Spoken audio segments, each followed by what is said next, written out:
Assalamualaikum warahmatullahi wabarakatuh. Perkenalkan, nama saya Aditya Prasetyo dari Fakultas Manajemen, kelas 64B227. Saya akan menjelaskan konsep penawaran, penawaran, permintaan, dan keseimbangan pasar.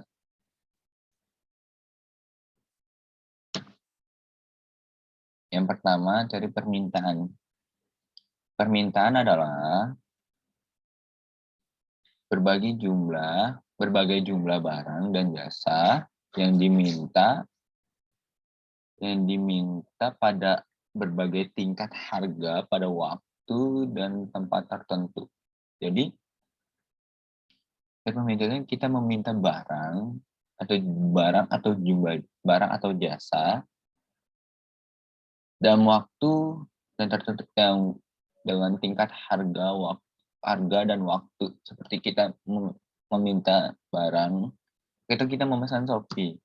Kita memesan barang dan juga kan pasti ada ongkir untuk pengirimannya, yaitu dari tingkat harga dan jasa. Jadi jasanya itu dari Shopee, barangnya itu dari sellers yang dijual ke Shopee-nya gitu. Faktor-faktor yang pertama ada harga barang itu sendiri, ya seperti barang yang kita minta, seperti misalnya barang jam atau HP gitu.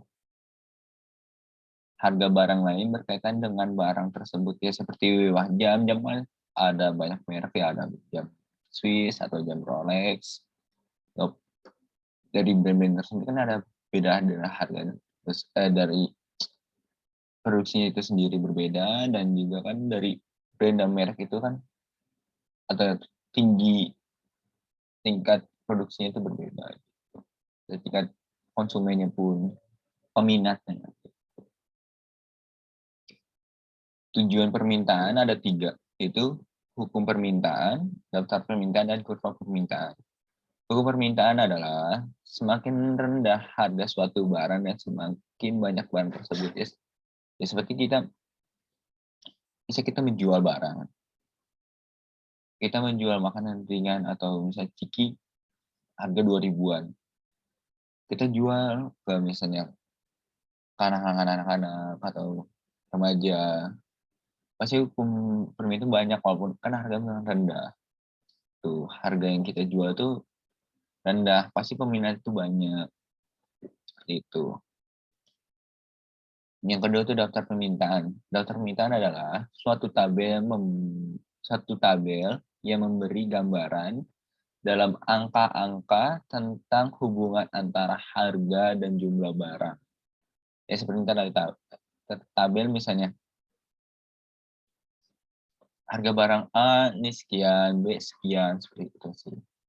Kurva permintaan itu ya suatu kurva yang digambarkan dari hubungan antara harga dan jumlah. Itu kalau misalnya daftar permintaan itu tabelnya, kalau misalnya ya gambar grafiknya seperti itu. Ini yang contoh dari daftar permintaan seperti itu. Yang ini yang kurva permintaannya atau grafik permintaan. Next, selanjutnya kita akan menjelaskan tentang teori penawaran. Teori penawaran adalah jumlah barang dan jasa yang dijual pada berbagai tingkat harga pada waktu dan tertentu. Ya, tadi kan teori permintaan itu kan jumlah barang yang diminat. Ini kan yang jumlah barang atau jasa yang kita minati, yang diminat, yang kita ingin. Ini yang penawaran itu yang kita jual. Kita ngejual barang dengan harga pada waktu dan tertentu. Ya seperti misalnya kita hari ini kita jual barang penghargaan 2.000. Kita pasti 2 bulan atau 3 bulan ke depan pasti harga barang tersebut akan menaik. Kita tergantung 3 sistem ekonomi yang sekarang atau bahan bakunya stabil atau enggak gitu. Tergantung dari kita juga bahan baku yang kita buat, seperti itu sih. Ini faktor-faktor penawaran. Faktor-faktor penawaran itu yaitu dari barang itu sendiri, kualitasnya gimana barangnya, Jumlah kualitas yang kita barang ada, misalnya ada varian apa, dan juga kita jual kepentingan dengan apa. Ada yang juga kan ada yang goreng atau misalnya ada yang rebus atau gimana. Seperti itu. Biaya produksi, biaya yang kita buat, bahan-bahannya apa aja, yang kita bahan bakunya. Terus toppingnya kalau misalnya yang harga barang itu sendiri kan ada beda. Misalnya kita bikin kue, yang satu kuenya senastar, yang dua kita bikin salju gitu sih. Nastar salju kan beda dengan bahan bakunya dan ada topping berbeda seperti itu. Ya tingkatan produksi yang digunakan ya seperti ya kita pakai mixer atau oven gitu. Itu sih. Tujuan penawaran ada hukum penawaran. Hukum penawaran itu semakin tingkat harga yang satu barang, semakin banyak jumlah barang yang ditawarkannya, sama seperti tadi permintaan. Semakin tinggi tingkat harga suatu barang, semakin banyak yang jumlah yang barang ditawarkannya, seperti itu. Kita semakin tinggi harga suatu barang yang kita jual, berarti jumlah yang barang kita yang jual itu semakin banyak yang minati. Seperti itu. Ada kurva, atau kurva itu dari ya seperti tadi gambaran atau hubungan antara harga dan jumlah. Daftar permintaan juga sama, juga gambaran dari tabel yang berikan angka-angka dari hubungan antara harga dan jumlah barang. Ini contohnya dari daftar permintaan, ini dari kurvanya. Grafik. Next, itu ada teori keseimbangan atau equilibrium, adalah keadaan di mana kekuatan-kekuatan saling mempengaruhi berada dalam kegiatan seimbang sehingga tidak ada kecenderungan untuk berubah. Jadi selama berbisnis atau produksi, setiap bulan, setiap periode, setiap periode atau setiap siklus, ya itu aja. Sama tiap per periode dan per siklus, seperti itu. Stabil. Nggak ada naik, nggak ada turun. Seimbang. Ada 3 cara untuk menentukan keseimbangan. Yang pertama dengan contoh menggunakan angka, yang kedua menentukan kurva pengeluaran penawaran, yang ketiga menentukan secara matematik. Next, ini kelebihan permintaan keseimbangan dan penawarannya. Kalau misalnya permintaan kan jumlah barang jumlah barang yang diminta melebihi yang ditawarkan penjual. Kalau misalnya penawaran kan jumlah barang yang ditawarkan jumlah permintaan penjual melebihi yang diminta pembeli.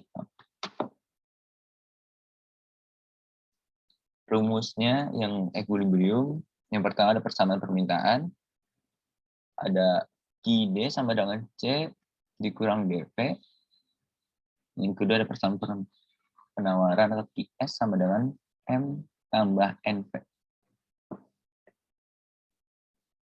Ini contohnya.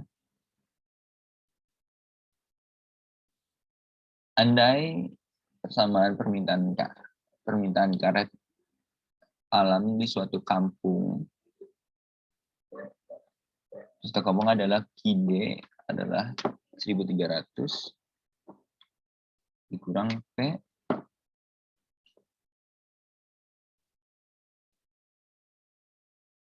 dikurang P 2000 tambah 2P.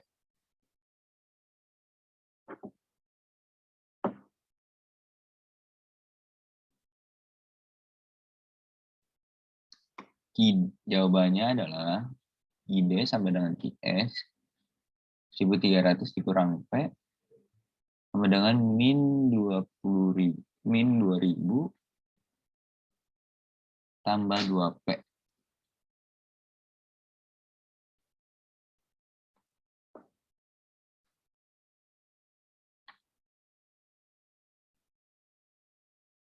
sama dengan 3P dikurang 15.000.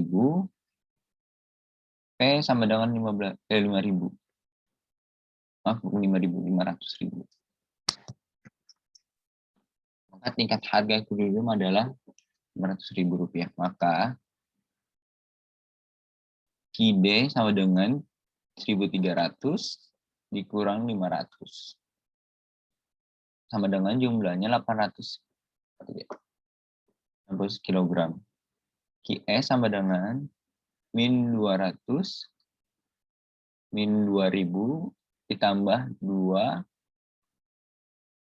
kurung P-nya itu yang 500 itu kurung sama dengan 8.000 kg. Sekian penjelasan saya. Bila ada kesalahan kami minta maaf. Wassalamualaikum warahmatullahi wabarakatuh.